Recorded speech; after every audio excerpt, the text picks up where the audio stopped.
If anyone has earned the right to call themselves a legendary public intellectual, as per the subtitle of this book, it is surely Walden Bello.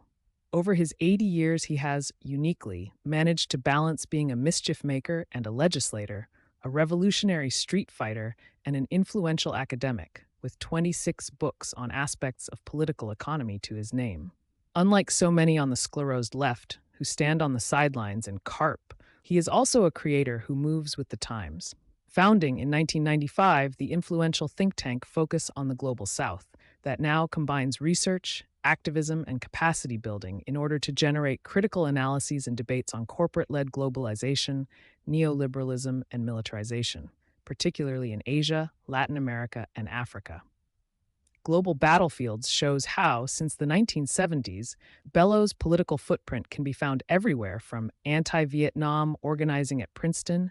to Allende's Chile, from Venezuela to Seattle, Istanbul to Beirut, and from the immediate politics of his homeland Philippines to the world stage and, more usually, the counterstage. But Bello, who was awarded the Right Livelihood Award in 2003, the Alternative Nobel Prize, is not someone to rest comfortably on his laurels. What is intriguing about this memoir diary book is the moral questioning and evaluating of what he has done as an internationalist scholar activist, what has been achieved by the left, and what has failed. Apparently, though friends urged him to write a memoir, he did not want at first to do so. "I feel like a failure," he writes, "and the reason is that I was fully involved in two movements that failed. The first being the progressive movement in the Philippines, the second being the collapse of the international movement for socialism. Traditional elite politics reigns supreme and unchallenged in our country, and capitalism lurches on drunkenly but similarly unchallenged globally. Fortunately, Bello was persuaded that his life's work was important to learn from, and he committed himself to 6 months intensive writing about it.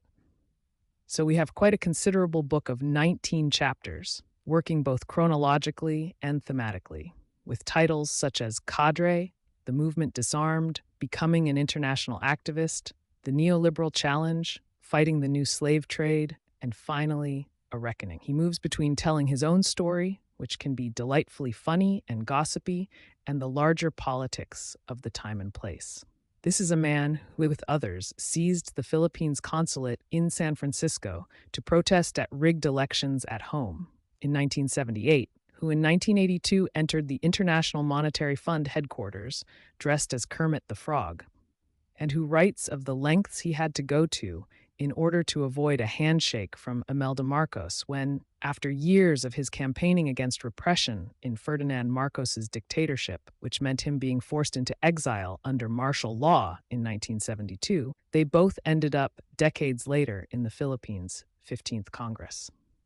Bello served as a member for the Akbayan Citizens Action Party in the Philippines House of Representatives from 2007 to 2013, and also stood, unsuccessfully, in 2021 as a Democratic Socialist vice presidential candidate. But he will probably be best remembered outside the Philippines for his work on imperialism and against corporate globalization, and his first-hand accounts and analyses of landmarks such as the 1999 Battle of Seattle against the World Trade Organization's Ministerial Conference, which made the truth true by showing that the emperor of triumphant globalization really had no clothes, and the First World Socialist Forum at Porto Alegre in 2001 to counterpoint the lords of humankind meeting up in Davos, make for fascinating reading. In Bello's final reckoning, we are now living in an era of intersecting extreme crises: climate change, capitalism's ever more destructive trajectory, accelerating the marginalization of the billions in the global south, the worst inequality between and within states in the last 100 years, and the U.S.'s drive to war. The convergence of these crises is the new normal.